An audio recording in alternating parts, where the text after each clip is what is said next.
Продажбата на станови е намалена, но цената не е променета, дури бележи и благ пораст. Во првите 3 месеци од годинава продадени се 51 ново изграден стан, што е намалување во однос на четвртиот квартал од 2016 година. Сепак се очекува раздвижување на пазарот и намалување на цените, најмногу поради пониските каматни стапки на стамбените кредити, покажуваат податоците на Агенцијата за катастар на недвижности. Катастарот во првите 3 месеци од годинава бележи намалување на бројот на трансакции со недвижности генерално, односно пат од 51,4% во споредба со истиот период минатата година. Запишани се вкупно 2590 трансакции, што е најмал број за еден квартал од воспоставувањето на регистарот на цени и закупнини. Најмногу трансакции се регистрирани во март 1040, а најмалку во јануари 613, што е и најмал број за еден месец од воспоставувањето на регистарот. Ваквото огромно намалување се должи пред се на зголемените законски бариери на пазарот на недвижности,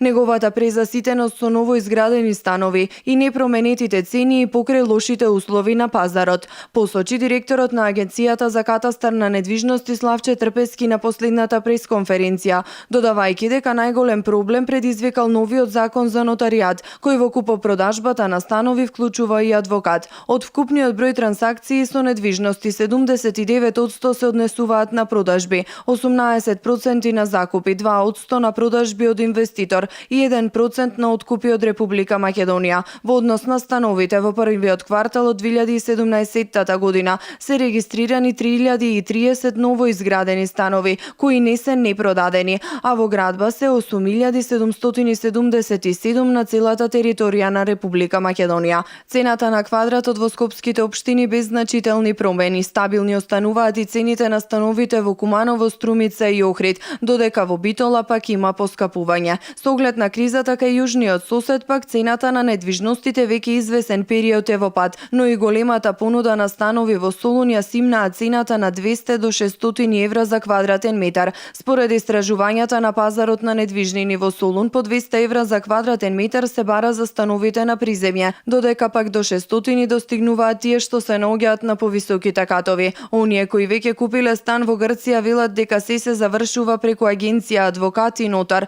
Дополнителните трошоци за купопродажба изнесуваат 13% од вредноста на станот, а нов собственик може да станете за помалку од 2 месеци.